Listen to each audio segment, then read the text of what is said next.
a circle. Now it's all IT. All right, thanks, Sarah. Good evening, everybody. My name is Tom Suchuk. I'm the IT director for the city of Ann Arbor. Jan, if you can go to the first slide, please. The IT department is it has about 27 employees, full-time employees, and we are a central service for the city. So we service everybody, all departments. We're broken up into 5 teams, and one of the reasons why we're broken up to 5 teams is the technology these days is very, very complex, and what we try to do is we promote teamwork and have all of our team members work amongst each other. And I feel that we work really, really well, but we need these separate teams because the skills involved and the different technologies involved are required, because it's really, really difficult these days for everybody to know everything. Back in the day, so I've been doing this for about 42 years. I've been with the city for about 8.5, and all I've done is IT in my entire life. When I first started, we could do everything because things were a lot simpler then, but it is quite a different story these days. Technology moves so fast, and it's really, really difficult to keep up with it.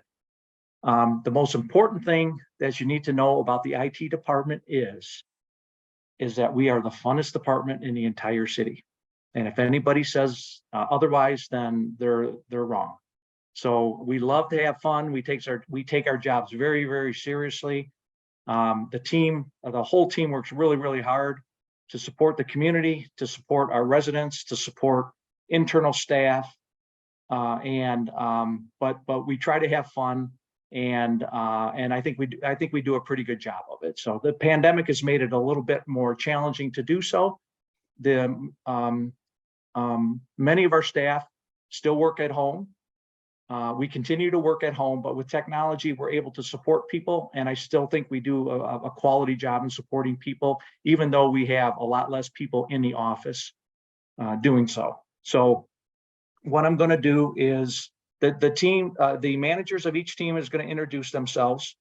And that is going to be David Harris is going to go first, and he's on our networking team. And what these managers are going to do is tell you all the different aspects of their job and what they support within the organization. Jen Grimes is our infrastructure and cybersecurity team manager. Marcus Davis is our help desk manager.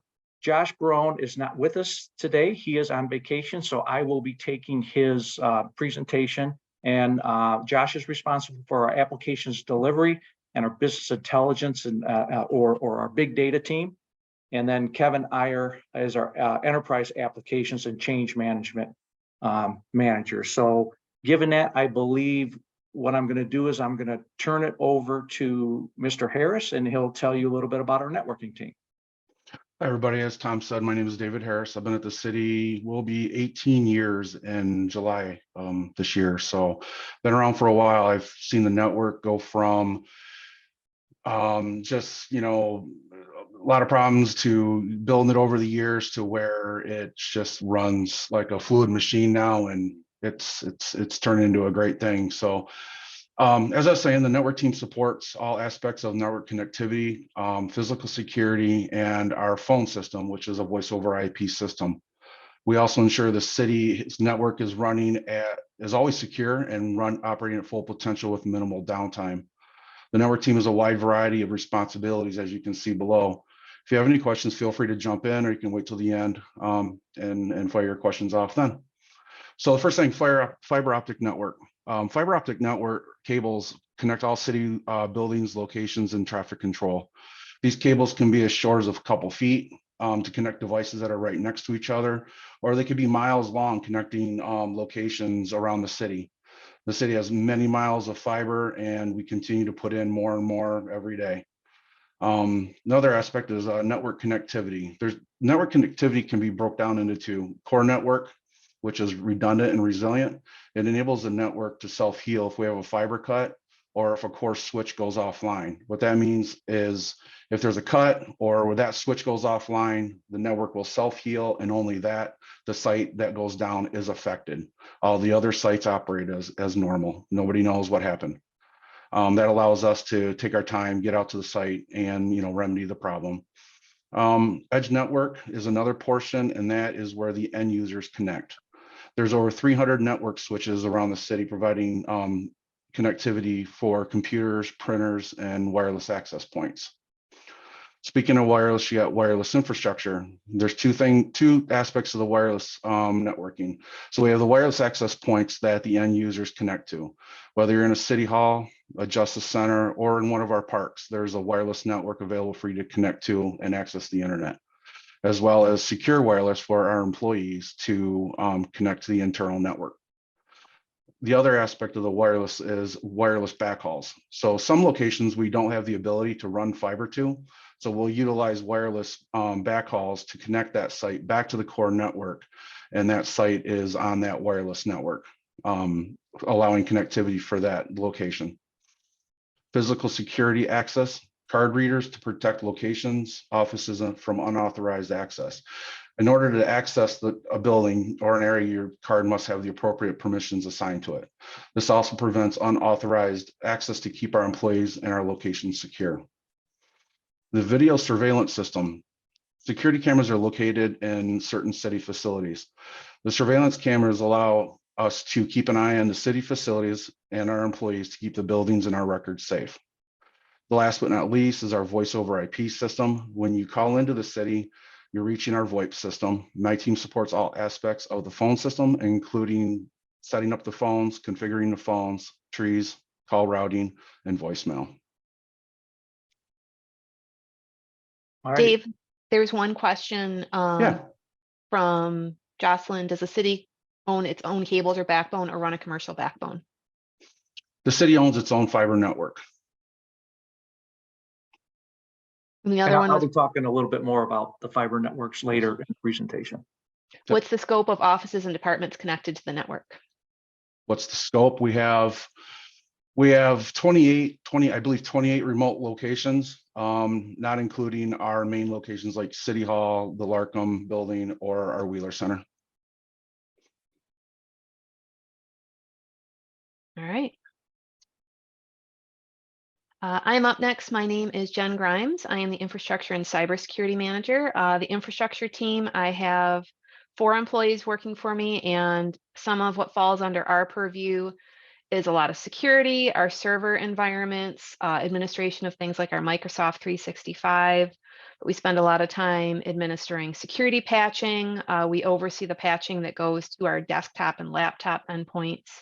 And there is a lot of different avenues. We wear a lot of different hats, things like backup, storage area networks, which are what, lots of hard disks that power our server environment.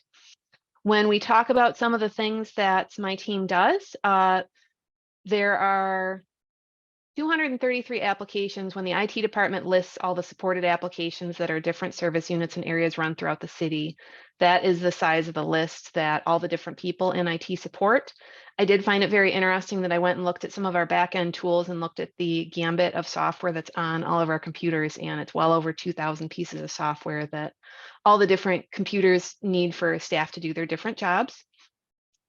Our computing environment consists of right around 200 servers. So that is the different things, whether you guys are visiting the a2gov.org website, whether you're doing permitting on stream, whether you're using our GIS mapping system. Those are all some of the wide variety of things that we are running to provide services to citizens.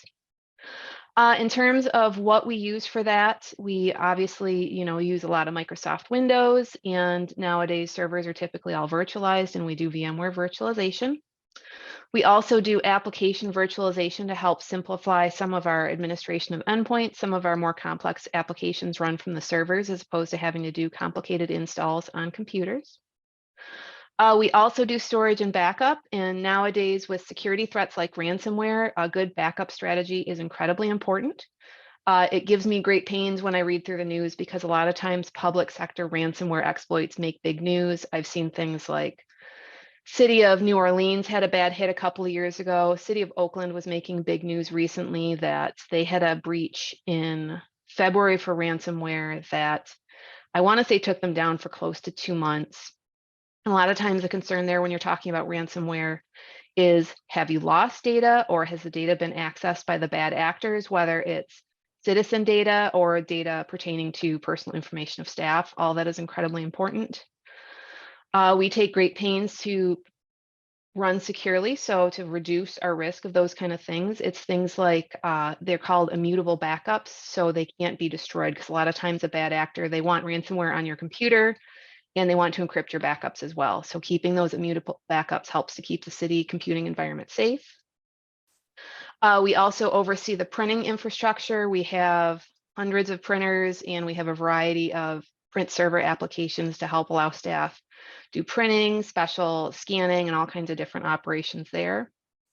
We oversee the desktop imaging and software update automation. So the help desk is at the forefront managing computers for our users, and we are overseeing what they're managing to help keep things uniform and simple to help reduce the burdens on them. We oversee cloud solutions. So nowadays it's thinking about what runs best on premise and what things should be taken to the cloud. Moving us to Microsoft 365 was a very nice win for the organization over the past couple of years.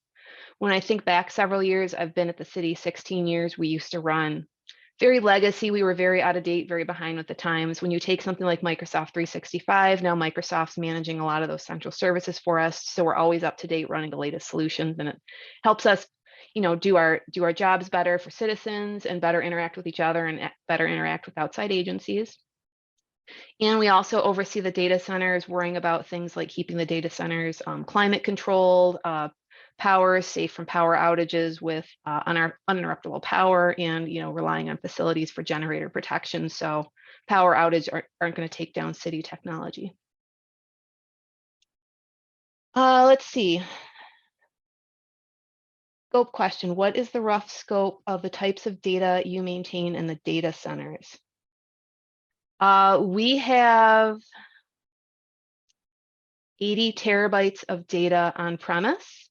And nowadays we have quite a bit more data in the cloud, and the scope can be, our GIS system has tons of mapping data, tons of data in databases for, our permitting system is going to keep track of all the kinds of requests that are being uploaded by contractors. The breadth of city data is quite large. And we do save all of our data. Obviously with the cloud, some information gets stored in the cloud, but as a city, since I've been here, we've always stored all of our data. Unless we purposely delete it, it goes away after 40 days, but until then, all of our data is retained. Things like retention guidelines, it's always, it's a very fascinating problem that all the different agencies and all their different requirement guidelines that come from the state or come from other regulatory areas is quite a broad solution. So a lot of times we're looking to our attorney's office to help guide us on retention guidelines and following to the letter of the law. But we have a variety of systems where it's keep it forever. And from a computer standpoint, I always want, I want to keep active data and I want to keep things clean, but that's not the way it works in government. In government, things like transparency and things like being able to provide data to citizens is very paramount. So we keep a lot of data, and it's a sizable challenge. And Jen, talk a little bit about the sensitive data we have. Most of our data in the city's public, but we do have sensitive data that we need to adhere to certain standards. You want to talk about that a little bit? For sure. One of the things we have to think about is criminal justice data. So when I think about the city area that we support, we support a variety of service units and service areas. It sounds like you're at the end of the program, so you've gotten to see a lot of different areas. We have to talk about criminal justice, and where that comes into play is the FBI oversees LEAN, that's the Law Enforcement Information Network. We have a wide variety of criminal justice guidelines that we follow to be compliant. And that applies to areas like our police department, our attorney's office, and our court. So we have unique sets of guidelines that we have to follow to make sure security is of the utmost importance, and we're maintaining all those guidelines. And they come through, depending on which agency you're talking about, they come through 1-year audits, 3-year audits, and we sit down and make sure, there's a lengthy amount of guidelines that we have to follow from a network standpoint, from a security standpoint, from an application standpoint, to make sure we're compliant. Let's see here if I just move this over. Some of the things that we do, cybersecurity is obviously a huge critical matter for us to manage. Obviously, I talked about the risks of ransomware, so it's always our goal to keep the environment safe, minimize our risk, do what we can to stay at the forefront to keep the environment secure. I have been in the IT field for 25 years, and the job I do today definitely bears minimal resemblance to the job that I did back then, because a lot of the things we used to do back then, we just had nowhere near the security threats to consider when we were planning our different activities and maintaining our environments. So nowadays, things like risk mitigation are at the forefront of what we do as we deploy new systems. Cybersecurity awareness training is incredibly important. I say regularly to users that they are one of my biggest lines of defense. I can deploy all the different security products I want, but at the end of the day, a user clicking a bad email, clicking a bad link, they can be the entry point. So I need to keep my staff educated and aware of good security practices to help keep the environment safe. To that forefront, we do things like phishing campaigns. Sometimes I'm probably not that popular with the staff when I send out sneaky emails, trying to see if they'll fall for it. And when they don't, they might get some special extra classes. We do annual security training, and we also do additional training as you fail those phishing tests. One of the other big modern things to help with security is dual factor authentication. So, back in the day, you type in your username, you type in your password, and that was enough. But nowadays, maybe you accidentally give your password to someone in a foreign country, and now they're going to try to sign in as you and ransomware us. So we use dual factor authentication. It's that second step to help verify it is me putting in my username and password. And that's something like a two-factor token, an application on our phone that's helping to ensure that sign-ins are actually the employee that we want signing in. Obviously, some of the other security that's at the forefront of my job are things like our firewalls and our antivirus software. Patching is an incredibly important part of what we do. Whether you're talking about the operating systems, our firewalls, or software, the patches are endless. And one of the models that we adhere to in this day and age is called Zero Trust. And it's about ensuring that we really start that base level of access is none, and we give you what you need and no more. So we don't have people buzzing around looking at data that they have no business with, being able to delete files that they have no business accessing, and ensuring that way that we keep bad actors out.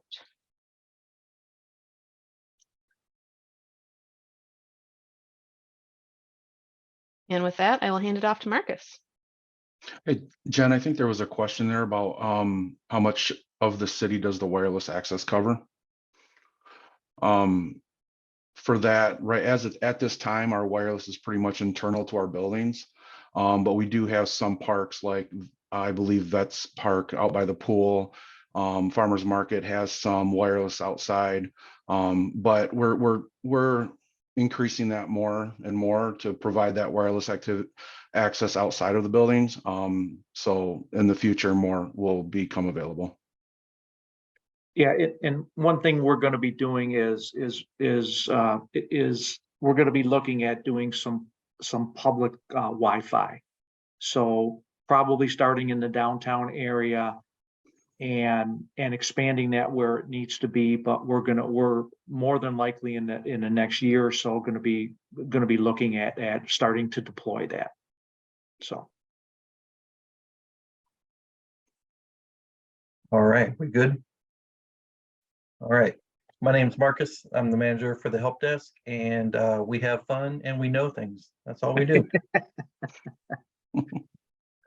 But in the day-to-day, we take all of the complex matters and the different tasks that you're hearing the other teams talk about, and we try to simplify it and bring it down to a point where no matter who's calling in, no matter what the issue is, we interpret the trouble, the issues, the challenges that our end users are facing, and try to give it back to them in a way that they want to hear it, in a way that they can understand it, so we can coach them, help them learn from it, and develop.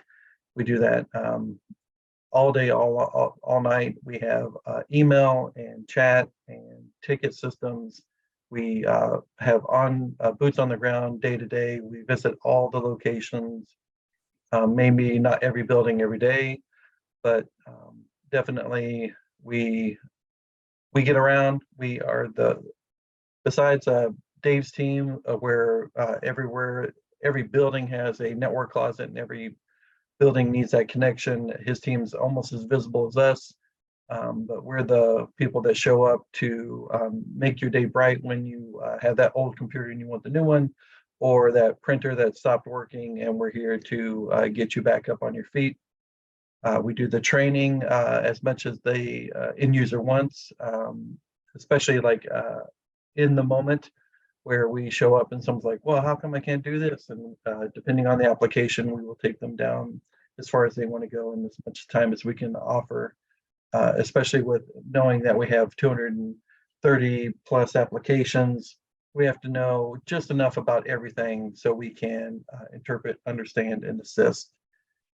We also manage all the hardware that is out in the field. The data centers and the networking stay with their respective teams, but everything else is purchased for the city, whether it's phones, computers, keyboards, mice, all of it. We track, we monitor, we repair, we update, we do the vendor management and the asset tracking to make sure that it's accounted for and that your taxpayer money is spent correctly.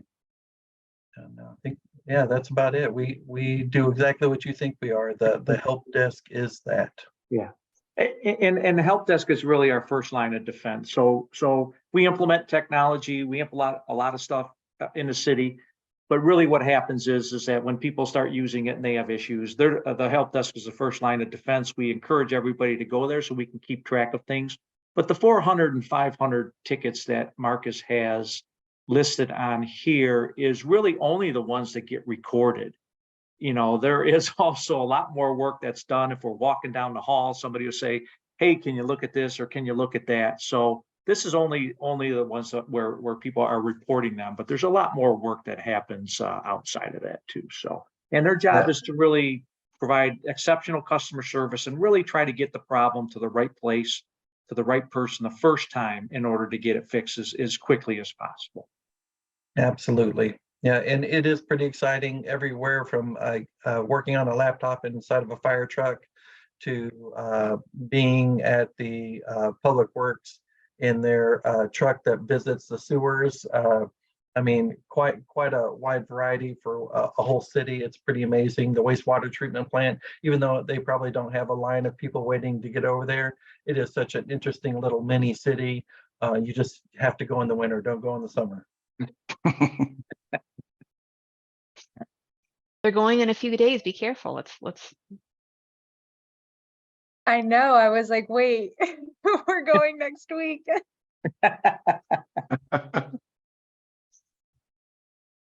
All right. Who's up next? Is it Josh? Okay, so I'm filling in for Josh. So Josh Barone, Josh has been with the city, it has to be 17, 18 years. 17, 18 years. So he's been here for a long time. He has the biggest unit within the IT department, and it's the applications delivery team. And what the application delivery team does is we really assign people to departments to help support their applications and help support their day-to-day duties and their productivity. So as Jen mentioned, we have over 200 applications. It's quite a task trying to maintain all of these applications, learn all the applications, and keep everybody running all the time. So a lot of people think of IT departments as just hardware, just putting hardware up, keeping hardware running. But at the city, we're a lot more than that. We work with the departments. Half of the work that we do in the IT department is working with departments on their business problems and business opportunities and supporting applications. So this might be a little bit different than some of the other IT departments that you run into, but the breadth and the depth of what we do is pretty vast.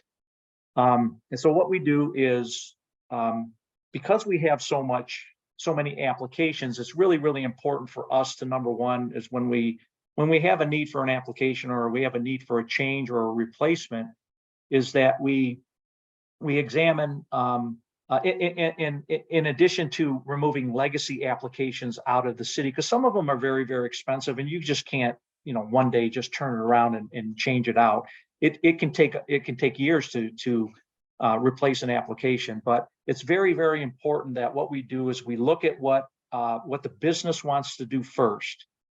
And then what we do is we work with the departments to help select an application or upgrade an application or replace an application that will best fit our direction as an organization. So Josh and his team, they do, so what they do is they will project manage an implementation. They will support they will support that application through its life cycle in the organization. So they will do the system and software implementations, and then as with any application, we have to deal with the vendor. So if we have problems and we have issues and we don't know what the problem is, sometimes we have to go to the vendor. So we have to manage those vendor applications. So as many applications as we have to manage as many vendors. Business process improvement. So when we look at applications within the city, we do not look at IT first. We do not look, we look at the business first. We look at the opportunities. We look at the needs that the business has. What problems are they trying to solve? And how would an application integrate and fit best into the city before we even consider the technical pieces of it? So that's a crucial strategy that we have within the IT department, is to make sure that we do all of that, because if we are not meeting the needs of the customer, we can put what we think is the best application in the world in the city, but it's not going to matter because it's not serving our customers in the best manner. So again, we do a lot of project management. So we have a project management methodology that we use, where any project of a certain scope, if it's a larger project, we will use formal methods to project manage it to make sure it gets selected and it gets implemented correctly. Josh and his team, I think he told me 40 to 50 integrations. So all of these software applications that we have, they write hooks into them and they share data amongst them. So instead of people like having to do double entry into multiple systems, they write these integrations where data at night transmits to each application and it automatically moves the data, as opposed to having people manually having to put that data in. So that is a huge component of the work that Josh and his team does, and it is a huge time saver and a huge labor savings on the organization. And then custom development, we are not a development shop, okay? We do not do application development, but what we will do is we will dabble in it a little bit and write scripts and things like that, use some applications to do some smaller stuff, but typically our larger applications are off-the-shelf applications, but we do not have what I would say a software development team at the city. And then the business intelligence piece, I'm going to get into that in a little bit, but we put a business intelligence platform, or if you've heard of the term big data before, it essentially is a platform that allows us to develop dashboards and metrics for our business units so they can make business decisions based on data. And I'll get into that in a little bit. Next slide, Jen, please. All right, so a little bit, getting a little more detail about what the team does. From an internal standpoint, work order management, CityWorks is our maintenance management system for the city, and one of our largest applications. Things like, solid waste, stormwater, things like that, where we do maintenance on. We support that. We have a person really dedicated, probably 1+ persons dedicated to just supporting that application and making adds, moves, and changes and modifications to the application. From a finance standpoint, we support the finance department and our finance application. Same thing with human resources, same things with payroll. Safety services, it was mentioned before, we do police and fire. So not only do we support the applications of police and fire, but we also support all of the mobile units and all of the vehicles. So every vehicle has technology in them. They have computers in them. They have cellular connectivity, so they can perform their work. And so records management system and computer aided dispatch is obviously for, we have an application for our police department, and then we also have an application, a separate application for our fire department that handles all of the incidents that come into those departments. Legal department, we have a case management system that we actually we are in the process of switching to. But when we make a request to our legal department, they have software where they keep track of all of the requests that we have, because we have to rely on them for all of our contracts. In IT, we have a ton of contracts that we have to engage with, and we work hand in hand with our legal department, and they use that software to manage all of their requests that come into their unit. Resource planning. What is this? In inspections, or the inspection unit, we do inspections within the city, water and wastewater functions. Again, applications that we support, their lab information management system, and all of the systems that all the connectivity and the systems that they use to manage all of our wastewater and our drinking water functions. And then our CIP. So in our engineering department, all of the projects that you hear about that are going on, all the construction projects that are going on in the city, street projects, things like that. We support that. We call it our capital improvement software, and we support that application as well for them. So from an external standpoint, agencies and relationships that we deal with, obviously the state of Michigan and the federal government, we've talked a little bit about that. Chase Bank. So when it comes to payments, the city, we are not, we do not handle sensitive payment information. Therefore, we don't want to be PCI compliant, and we're not PCI compliant. What we do is we use external companies to manage our payments. 4UP, which is a golf course. We have a couple golf courses, and we have an application that supports that, as well as making reservations and all of the management of a golf course. HR, our benefits providers, insurance, a lot of integrations that go on there where data is moved back and forth on a daily basis between them, where it's automated. And then outside, and then we just have a ton of outside contractors that we have to deal with as well, in just a number of varieties. All right. So then, so as far as our public engagement and our citizen support, we have a new application called EnerGov, which is our land management and permitting system that went live, I believe, in November. So that manages that whole process. That we have a lot of users. We probably got about 130 people that use that application. The public uses it, so it's very, very strategic to us, and a large and important application for the city. We do utility billing. We have sensors on the homes that monitor water. There is a wireless network where they communicate with, and they send that data back to the city, so we can look at usage and billing and things like that.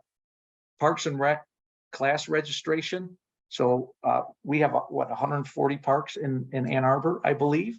And we support all of the parks from a technology standpoint, which can be challenging sometimes because geographically where they're located.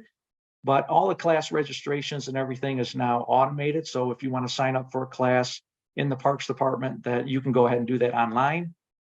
Legistar, or legislative management, which is something that Sarah uses all the time. This is the softwares that handle our boards and commissions meetings, our agendas, and our council meetings. That the public can also access. A2Fixit is our portal for reporting problems in the city to the city of Ann Arbor. So if you see a pothole, or there's a street light out, or something like that, the A2Fixit application can be used to report that problem to the city. We triage that problem, try to get it fixed, and then report back to the person that put the claim in. A supplier portal for managing our purchasing within the city. permitting and inspections, which is part of the EnerGov process. Same thing with licensing, golf tee times. Our Housing Commission has an application called Yardi, where the Housing Commission actually has their own accounting system. They have their own application that manages all of our housing units, so we support that. Water consumption and then A2 Open Book. A2 Open Book is used to report all of our finances online. So you can go out on the city's website, go to the A2 Open Book, and all of our finances are available. What each department spent, how much they spent, when they spent it. All of that information is available online. Boy, they do a lot, and Josh's team does a lot, don't they? Okay, so business intelligence, big data. Again, this platform was put in place about 3 years ago, and in the last year, it has really taken off. You're going to see more and more metrics and more data on our websites. We have a lot of departments and a lot of requests queued up for us to utilize the amount of data. We have a ton of data that we can report on, and plus we can use open source data to put these metrics together to be able to provide information back to the department so they can make business decisions. We just don't want to make decisions, just off the cuff. We want to make sure that we're doing our research. We want to make sure we're using the data to verify things and putting it in a form that is easily readable and that people can interpret. In addition to that, what we do is we also do very dynamic dashboards for our departments, and for the public, which allow them to go in and modify attributes on the dashboards that can give them a different view. So if you're looking at something from 2023, we like to give them the ability to say, okay, you can go look at any years prior to that just by changing an attribute, and then it's going to change the data that you're looking at. One really cool example that I think kind of encompasses our data program is our Office of Sustainability put in some environmental sensors in the city. So the environmental sensors, what they do is they capture data about temperature, CO2 emissions, things like that, and it reports that data, and we take that data and we have there is a website where you can go and you can look at the data, but more importantly, we also give the public the raw data so they can actually ingest it and they can do whatever they want with it. So data is just a great mechanism to mitigate any risk that in any opportunity that we're trying to pursue. So you're going to see a lot more of it, and we actually hired, our last position we hired was a data analyst who does a great job making sense of all the data we have in the city for our departments and for the public. Okay. All right. So I'm Kevin Iyer. I oversee the enterprise applications team. The primary systems that we support in the enterprise group is geographic information system for the city's website, a2gov.org. We have a electronic content management system that has replaced paper files largely across the city. A2 Central, which is our city staff intranet site. We have an enterprise calendaring system, and we do a lot of business process engineering. So when we are automating processes, we are sure that they're optimized and they are good processes. A little bit of information about the GIS system. So it's essentially a framework for gathering, managing, and analyzing spatial data. And we have over 100 data sets. Some of those data sets are planning data, so parcels and zoning and whatnot. City assets, so trees, signs and signals, roads, water, storm, and sanitary infrastructure, down to, like, for the water distribution system, every length of pipe, every valve. We have detailed information about that in our GIS system. And a lot of this information is available on a2gov.org, either on the city maps page or within the data catalog. And in the data catalog, you can actually download the data as a shapefile or a KML and use that as you wish. We recently released a new Park Finder map based off of our GIS system. And if you browse to the city's Parks and Recreation website, you'll be able to see that new map. Also, Tom had touched on the computerized maintenance management system that we have. That sits on top of the GIS. And so when a service request or a work order is created, it's actually created directly on the asset. So we can go into our GIS system by asset and see the maintenance history on that. And that's helpful for many different reasons, but it's also a factor that goes into capital improvement decisions. So that is reviewed and factored into replacing infrastructure. And if any of you have used A2Fixit, that also connects into both the GIS and to CityWorks. So we're seeing those requests come in our management system tied to our spatial assets. The next application I'd like to cover is the city's website, a2gov.org, and it's comprised mainly of department websites. We do have various taxonomies to view the information in other navigational structures. I touched on the maps, so GIS data, crimes, snow plowing. There's a snow plowing map if you have not used or seen that, where you can see where the plows have been and where the plows are going.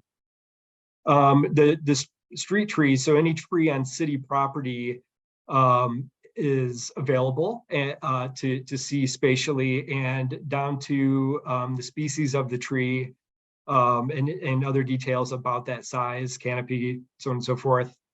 I touched on the data catalog. In addition to the mapping data, there are other data sets like permitting data and financial data that's available there. You can access Municode, which is the city's code, municipal code. The city budget and budget book, A2 Open Book, is also available, which is essentially any checks that are written by finance can be queried there. Property assessment information is available through the assessor's website. Public meeting agendas and minutes, public meeting videos, our events calendar, which aggregates events across the city, and we display that on A2Gov, and it's also used internally. Planning projects and permits, which are now available through Stream, which Tom had touched on, and our capital improvement plan. Jen, can you go to the next slide, please?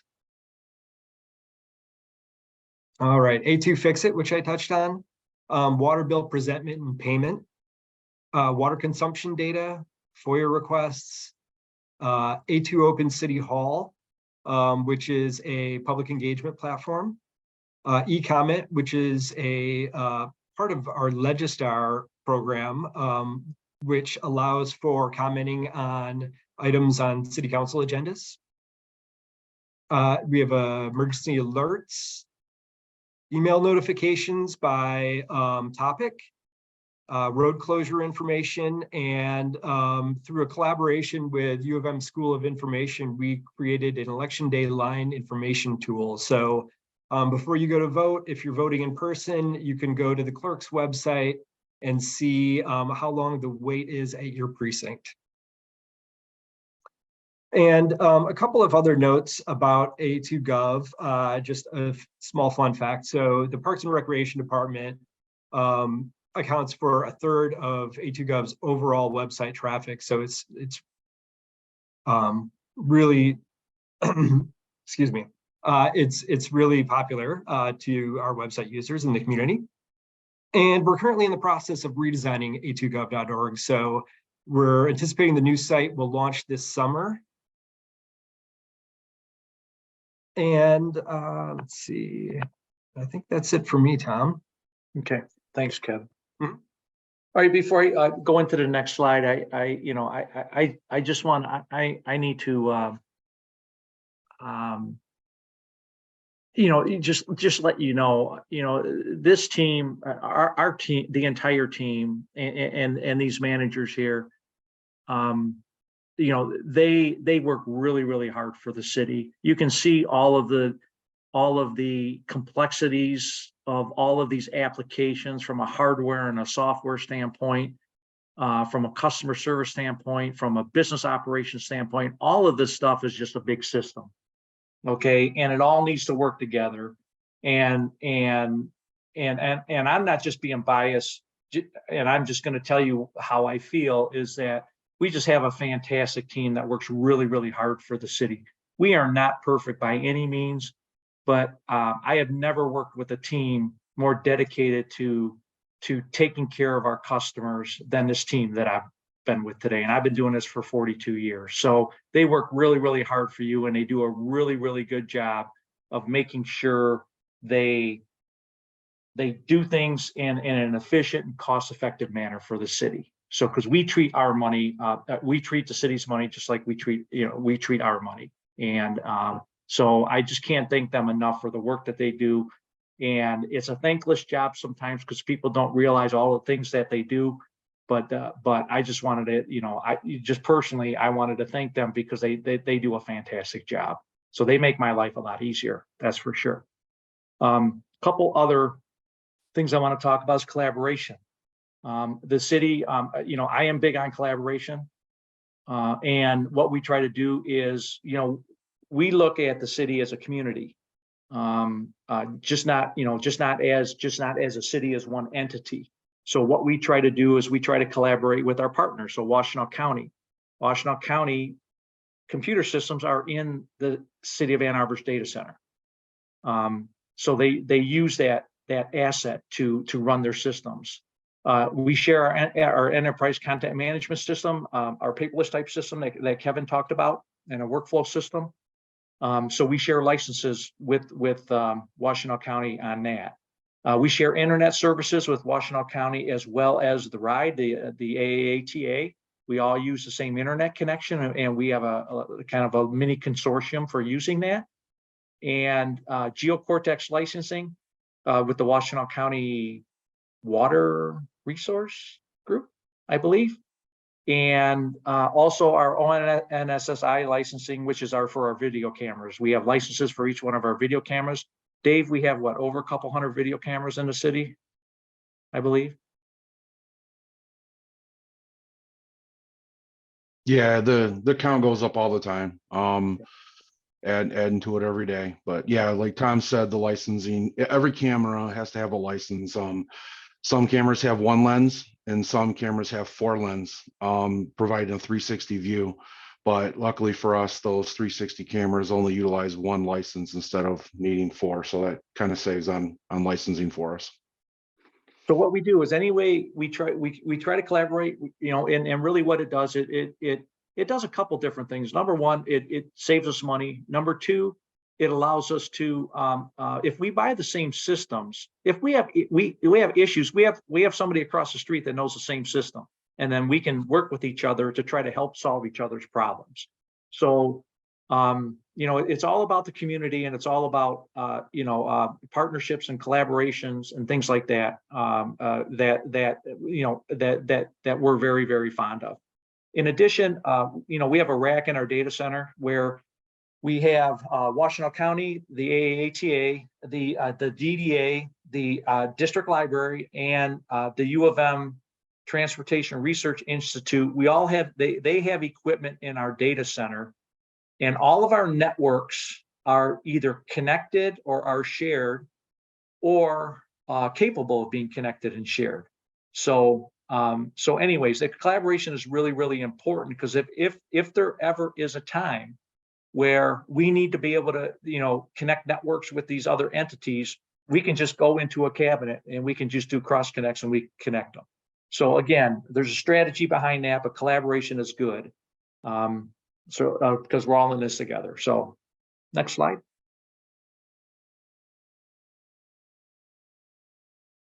I'll talk a little bit about fiber. So in 2017, the city put our first fiber network in that connected all of our city locations together. At the same time, we had excess capacity that we put in that fiber network, and we have agreements with the AATA, the DDA, the district library, and also an ISP called Merit. They have fiber. We lease fibers to them, dark fiber to them, so they can utilize the network. And then recently, what we did is we received a grant, a $5 million grant from the LDFA. And I'm sorry, but that first network it's a 36-mile ring around the city. There's a bisector that goes from our data center in City Hall, it goes down to Wheeler, and it has 10 miles of laterals to each one of our connections. This new network that we just put in, if you see the picture right here, the colored picture there, it's within the boundaries of the DDA district. And what we did is we ran 2 fiber rings around the whole DDA district and put a bunch of sub rings in. So we can bring fiber to any structure in the DDA district. So today it will be running like on the sidewalk or very close or near to the building, but it will just make it a lot easier if anybody wants to use dark fiber and they want to get into a building, that it'll just be a very, very short run, and it will eliminate a lot of the capital costs that they have to spend to be able to get the fiber into the building. So this project is just ending. It is 99% done, and it will be done within the next 2 months. Now, one example of that is the U of M. We're working with the U of M right now because they have like a bunch of buildings downtown that they are in where they have old wireless connections to, and they would like to get high-speed fiber into those buildings. So in order for somebody to get the fiber, what they have to do is they have to sign an agreement with us, and there is a fee for it, but it is a very, very economical fee for them to be able to get a pair of dark fiber on these networks. And this network in the DDA district has a ton of capacity. It has our original network in 2017 had 144 strands on it. This network in the DDA district is capable of 3,000 strand fiber. So a ton of capacity, and it will be there for a long, long time to come. In addition to that, we got an EDA grant. The city got or the Spark in the city of Ann Arbor and the city of Ypsilanti received a $3 million EDA grant to be able to build a fiber network from the city of Lansing to the city of Ypsilanti to connect the two smart zones together. So that project is currently in the designing phase. We look to start construction hopefully in the fall, but that network will be about 20 miles both there and back from the city of Ypsilanti to the city of Ann Arbor. And all of this fiber that we put in and all this fiber that I'm talking about is all terminated in our data center at in our Justice Center next to City Hall. So as you can see, it will be 60 miles of fiber, a bunch of lateral connections, but the city will be well positioned for communications in the future so the community can use it. So other ISPs can use it to be more competitive. A research project could come in where we can be more competitive. The University of Michigan Transportation Research Institute, they have a connected vehicle program that's been running for years in the city, over 10 years, where they have connected vehicles with special equipment in them. So when they get to one of 70 intersections in the city, they can upload data about information in the vehicle that it's captured. Also, these vehicles, if they have the same equipment in it, they communicate with each other. So if you have a car that has the equipment in it in the front and one in the back, if that car in the front starts braking, the car in the back will actually see that car braking. So there's a lot of research that goes on in the city, and it all runs on the city's network. All the data is moved, utilizes the city's network before it gets over to the U of M servers. What's next, Jen? All right.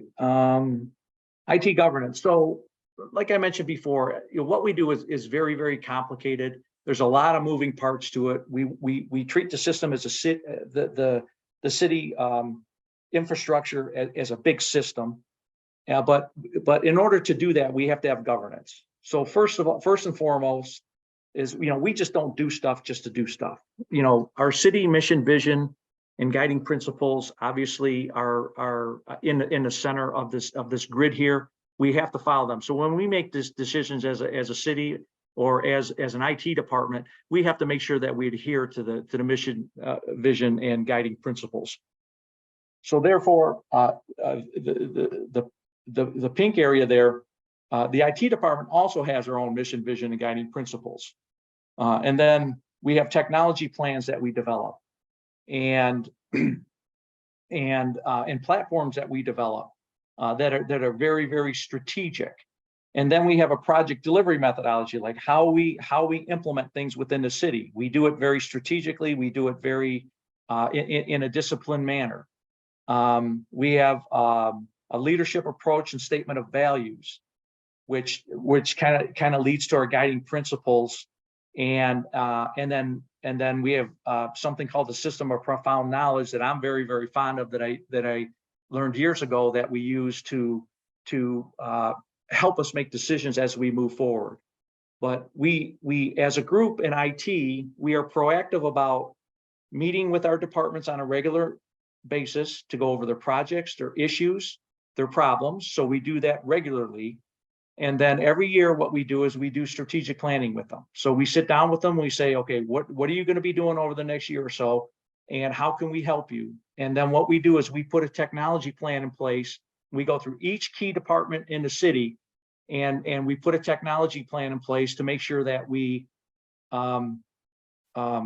document what we're supposed to be doing, and that acts as our to-do list for the year. So every year it has at least 100 to 130 items on there of tasks that we have to that we have discussed. And our goal, we never get them all done, but the goal is just to do the planning and make sure we know where everybody's going, make sure we communicate proactively, because we don't want to be surprised. We don't want somebody to ask for something at the last minute. We want to be out ahead of it, and we want to plan for it. So it's just really, really important that we do that.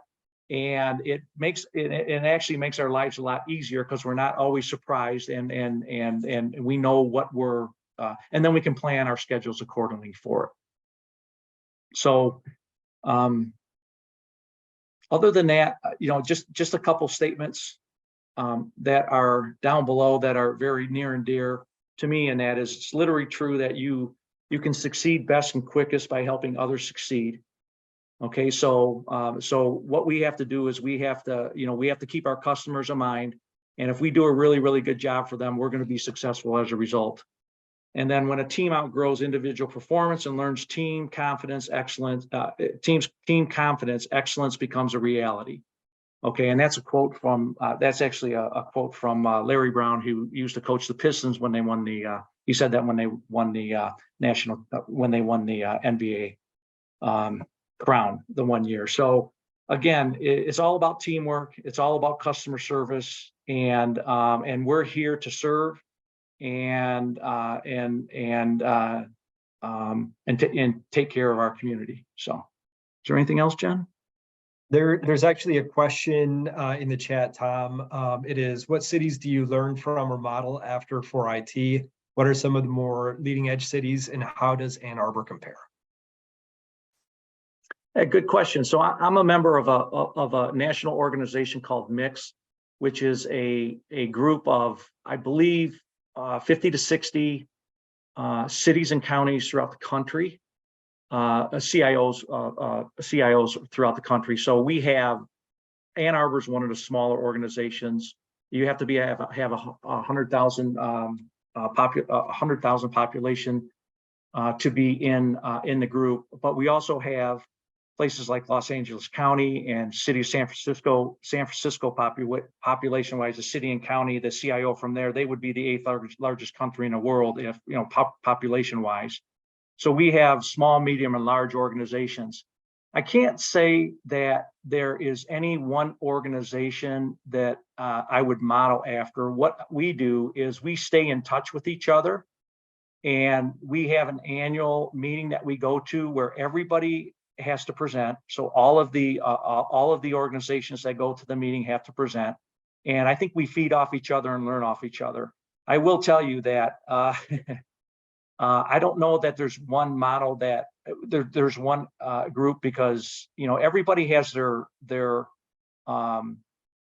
positive and negative things about their organizations. So it's kind of like just try to pick and choose and observe, see what other people are doing, and try to take the best practices from each area and try to apply it to our organization. But there's some places that we're pretty fortunate here. I think in the way we operate, there are some organizations that are just very, very siloed, very dysfunctional, that are out there. They do some great individual projects, but some of them are just huge, and it's really hard, and it's really hard to manage. And so it's kind of all over the map. I don't know if that answers your question, but there's really not one that I would subscribe to. I would say that early in my career, the first company I worked for, but it was a private company, so I spent 28 years on the private side. The first company that I worked, the second company that I worked for, and I worked for them for almost those 28 years, was the best company that I worked for by far. But they were private, and they were smaller. They were only about, we were only about 80 people, I think, at our largest. Tom, one other thing that I think of when I look at that question is within the state of Michigan, we have an organization called MyGMIS, where it is other government agencies in Michigan collaborating with each other. So it's a great avenue for, like, at my technical level, my peers are asking questions, they're fighting the same problems I am. So we go to school off each other. And one of the things that I can say, if you think about Michigan, I want to say in terms of population, I think Ann Arbor is the 5th largest city. And that's one thing, is when I look at other communities, is we are a larger city, we have a larger population, we have, the IT department is relatively large. A lot of other municipalities, when you don't get to see a lot of the cool technology and a lot of the cool things that we are doing, they don't have the staffing that we do. So, they're struggling. I'm very fortunate that we are able to get good security products that are really helping to keep our technology environment safer. And a lot of smaller organizations, they don't have the funding, they're not getting the security products, so they're a lot higher at risk than we are. So that's the thing that, we have the funding to help us do great things. Because one of the other comments I see is someone called out, they love the maps on the city website. The storm damage pickup was very helpful recently. Mhm. Thanks for the great services. It takes funding, it takes the ability to get those products, and it takes, good talented staff, and it takes a good pool of people to make this stuff happen. Because other municipalities, their IT department might be 2 or 3 people. And, Right. I can't imagine if I was sitting in the room staring at Marcus, like, we would definitely provide a heck of a lot different services, and there would be no cool maps for you guys to check out parks or to know where the snow plows were. I would say we're very well supported, and but I think we're also realistic about what we can and what we can't do.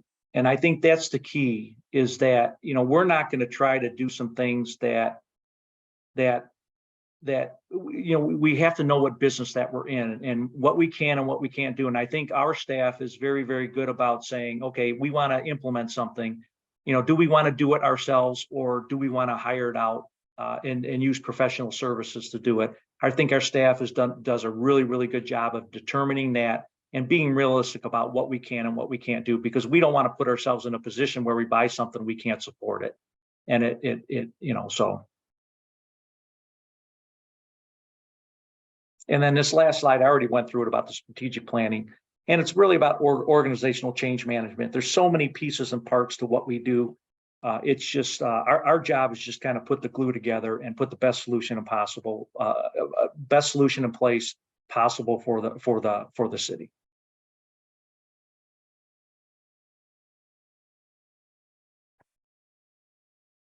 All right, so some challenges, supply chain. Obviously, with the pandemic, we're still running into challenges with supply chain. We're still waiting for access points, Dave, new access points to come in and things like that. So I think it's getting a little bit better, but that has been a challenge. Cost increases and inflation is just through the roof. Prices now are just higher than ever. I don't know if that's ever going to change or not, but it's a reality. Resource and vendor availability and quality.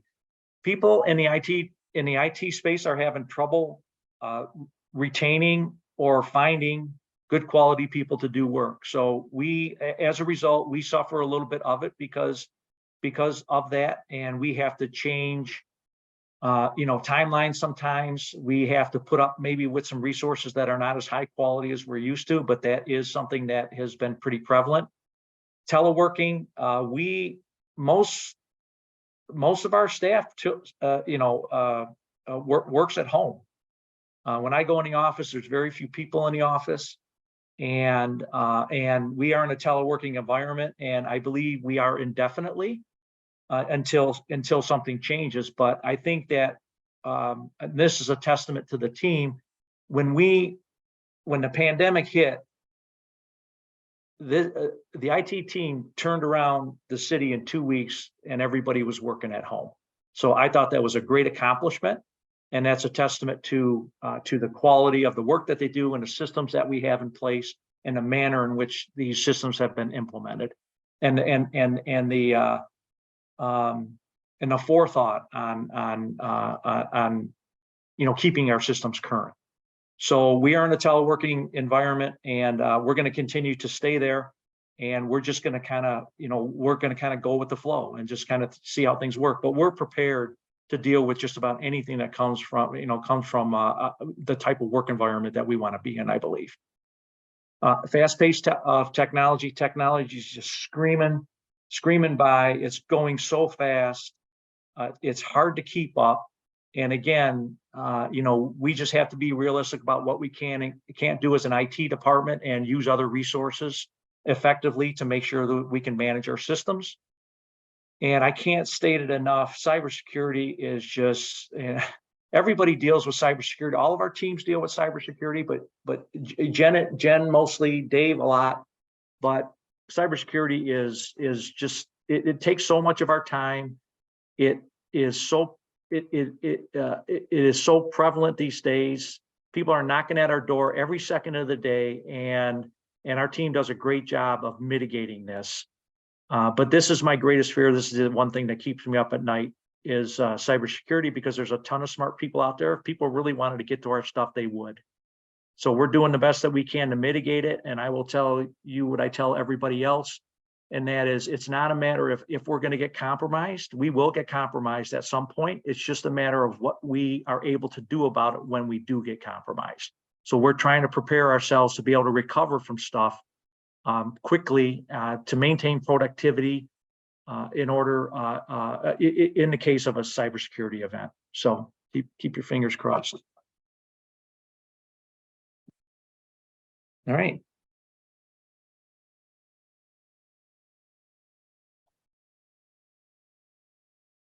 Any questions at all for the team?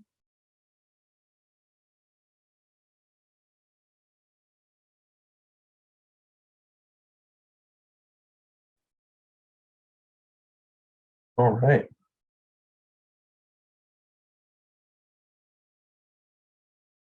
Okay, Sarah, it's up to you when you call it. I'll call it now. Thank y'all so much for being here for the last video presentation of 2020. God, what are we, 3? Yeah, there we go. IT, thank you so much. I bother you all on the daily, and I will continue to do so. And I appreciate each and every one of you so much. Yeah, well, everybody in the academy, thank you very much thanks for taking the time to learn more about the city. if you ever have anything you need, if you ever have any follow-up questions, don't hesitate to contact us. Either somebody in the city who can get to us or us. We'd be more than happy to answer any questions for you. But start with Tom. Make sure you ask Tom first. Then work down. All righty. Well, I will see everybody next week for graduation, and I hope everybody has a good night. Thank you. Thanks all. Thank you. Bye, everybody. Bye now.